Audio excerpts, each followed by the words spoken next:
Hey everyone, welcome back to the channel. If you're new here, I'm Psychic, a psychologist with a little obsession for understanding how our minds work, whether it's relationships, business decisions, or why we convince ourselves we need that fancy gadget on sale. Don't worry, I've been there too. But today, we're doing something a little different.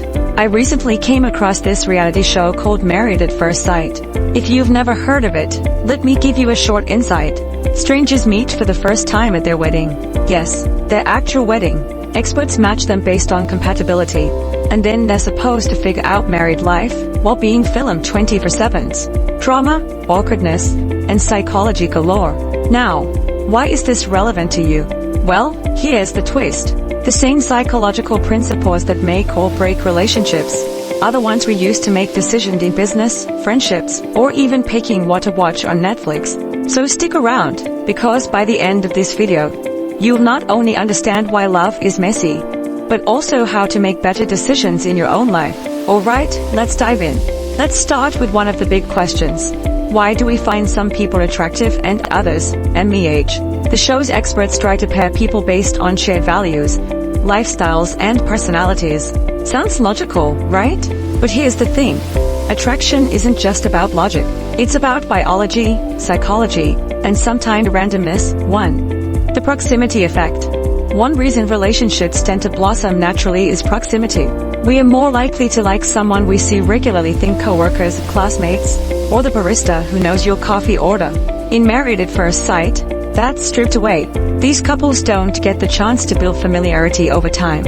Instead, it's like, "Hi, nice to meet you. Now kiss me in front of 20 relatives." No pressure, right?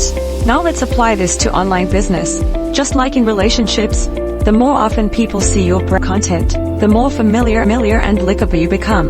If you're building a presence on YouTube, Instagram, or a social media platform, you need to stay active. Consistency is key. Regular posts, videos, and engagement keep you on your audience's radar and help you build trust over time. 2. Physical attraction.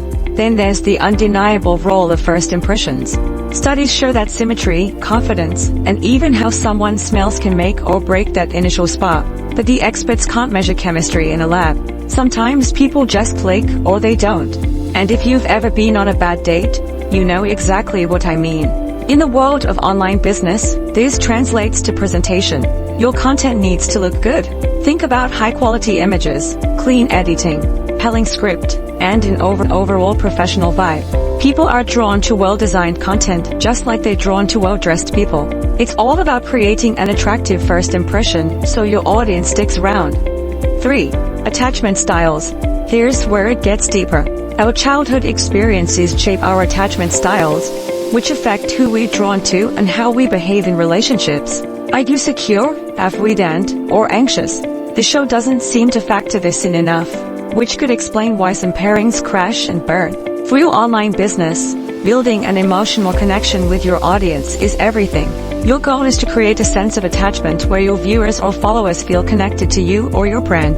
This means being authentic, engaging, and responsive. Whether it's true relatable storytelling, replying to comments, or creating content that solves a problem, building that bond is crucial for long-term success. By combining these 3 principles, staying active, proximity, having great visuals, physical attraction, and building trust attachment, you're setting your online business or brand up for success.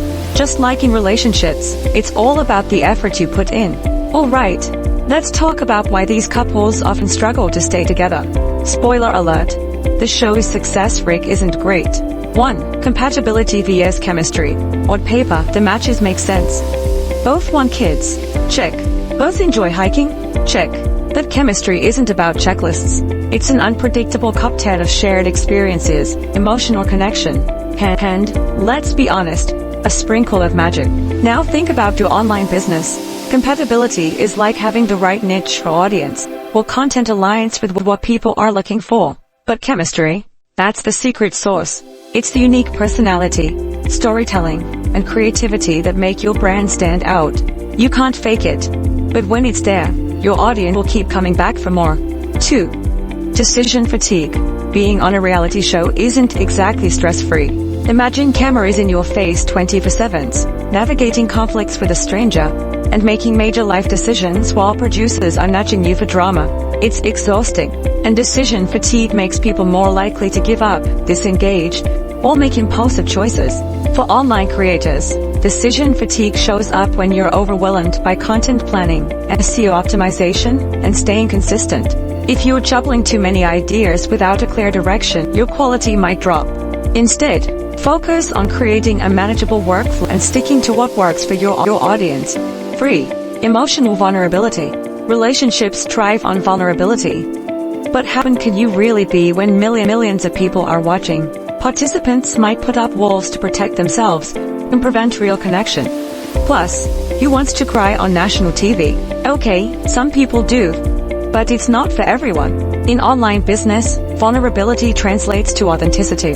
Your audience can tell when you're being genuine versus when you're just trying to sell something.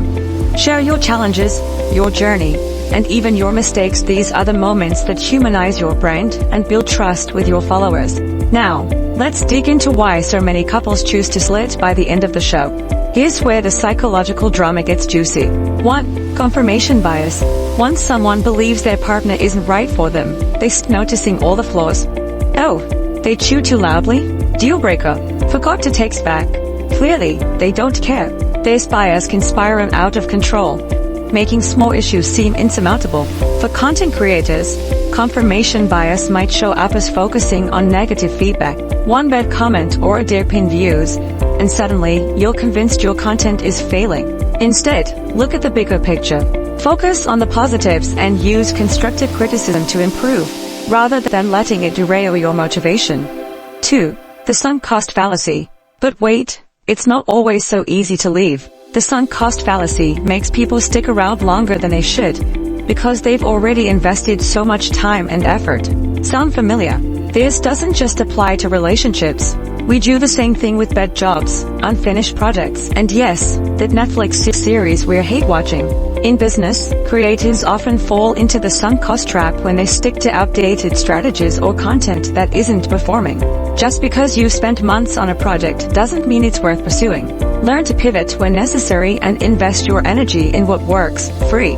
Conflict resolution styles. Most of us don't learn healthy conflict resolution growing up, and reality TV isn't exactly a masterclass in it. If couples can't navigate disagreements, things fall apart fast, and in the high-pressure environment of the show, even conflicts can escalate. For your brand, think of conflict resolution as handing back or competition. Engage with your audience in a positive way, address concerns calmly, and learn from what others in your niche are doing. Healthy communication builds credibility and fosters growth. So, what can we learn from this hot mess of a social experiment? 1. Shared values matter. The show gets one thing right. Shared values are crucial.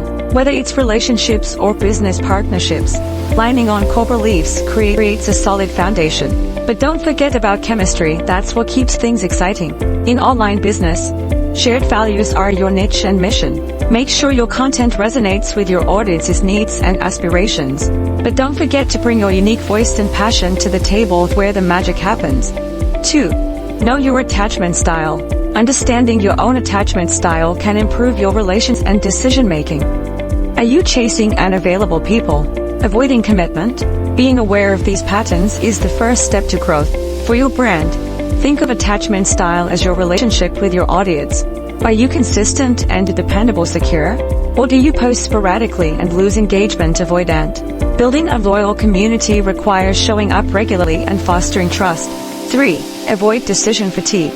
Whether you are choosing a partner or deciding between 2 job offers, give yourself space to breathe. Rush decisions often lead to regret.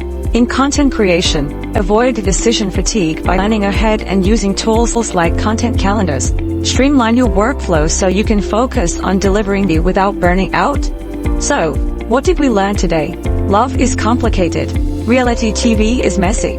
And whether you're finding a partner or launching a business, principles of psychology can help you navigate it all. For your online business, remember to stay consistent and visible to build trust. Proximity effect.